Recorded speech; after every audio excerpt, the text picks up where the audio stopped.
అదే RTV app వార్తల్ని క్షణాల్లో చదివే అవకాశం ఉంటుంది. ఒక న్యూస్ పేపర్, ఒక టెలివిజన్ ఛానల్ మీ చేతుల్లో ఎప్పుడూ ఉంటాయి. ప్రమాణ స్వీకారం చేసిన తర్వాత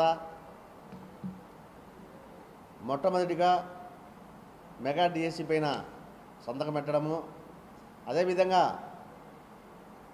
రెండవ సంతకము భయంకరమైనటువంటి చట్టమైనటువంటి ల్యాండ్ టైటిలింగ్ యాక్ట్ ఉపసంహరణ చట్టంపై సంతకం పెట్టడము మాకందరికీ కూడా చాలా సంతోషం అవుతూ ఉంది, హర్షం వ్యక్తం చేస్తున్నాం. ఇది కేవలము నోటి మాటతో కాదు, గుండె లోతుల్లో నుంచి వచ్చేటటువంటి మాట. ఎందుకు చెప్తున్నామంటే ఆయనకు కృతజ్ఞతలు. గడిచిన మూడు నెలల నుండి దాదాపు 2023 అక్టోబర్ నుండి రాష్ట్ర వ్యాపితంగా న్యాయవాదులు ఈ చట్టం వలన చాలా దుష్పరిణామాలు ఉంటాయని చెప్పి న్యాయవాదులందరూ కూడా విధులను బహిష్కరించినప్పటికీ కూడా మొండి వైఖరితో వైకాపా ప్రభుత్వం దీన్ని అమలుపరచాలని చెప్పి ప్రజలను అటు న్యాయవాదులను లెక్క చేయకుండా దీన్ని ఆగమేఘాల మీద 2023 అక్టోబర్ 31వ తారీఖు నుంచే జీవో ఇష్యూ చేయడం అనేది దుర్మార్గమైన చర్య అని చెప్పేసి మేమందరం కూడా ఆ రోజున ఎలుగెత్తి గత ప్రభుత్వానికి చెప్పడం జరిగింది. అయినప్పటికీ కూడా ఆయన పట్టించుకోకుండా ముందుకెళ్ళడము న్యాయవాదులనే కాకుండా రాజ్యాంగం కలిగించినటువంటి ఆస్తి హక్కును కూడా ఉల్లంఘించడమేనని చెప్పేసి మేము ప్రజలను చైతన్యవంతం చేయడం జరిగింది.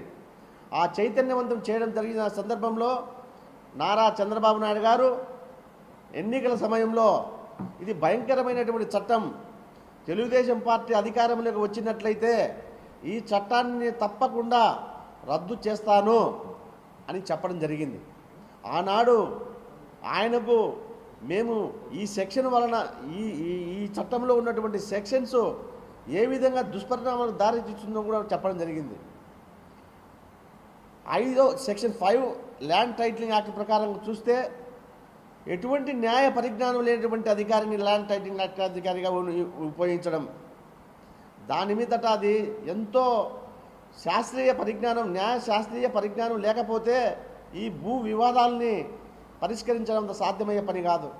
కేవలం రాష్ట్ర ప్రభుత్వం అధీనంలో ఉన్నటువంటి అధికారులు కనుక ఈ చట్టాన్ని ఇంప్లిమెంట్ చేసినట్లయితే కనుక సామాన్యులకు చాలా తీవ్రమైన ఇబ్బందులు కలుగుతాయి, లా అండ్ ఆర్డర్ కంట్రోల్ తప్పవుతుందని చెప్పేసి కూడా మేము ఆ రోజున చంద్రబాబు నాయుడు గారికి చెప్పడం జరిగింది.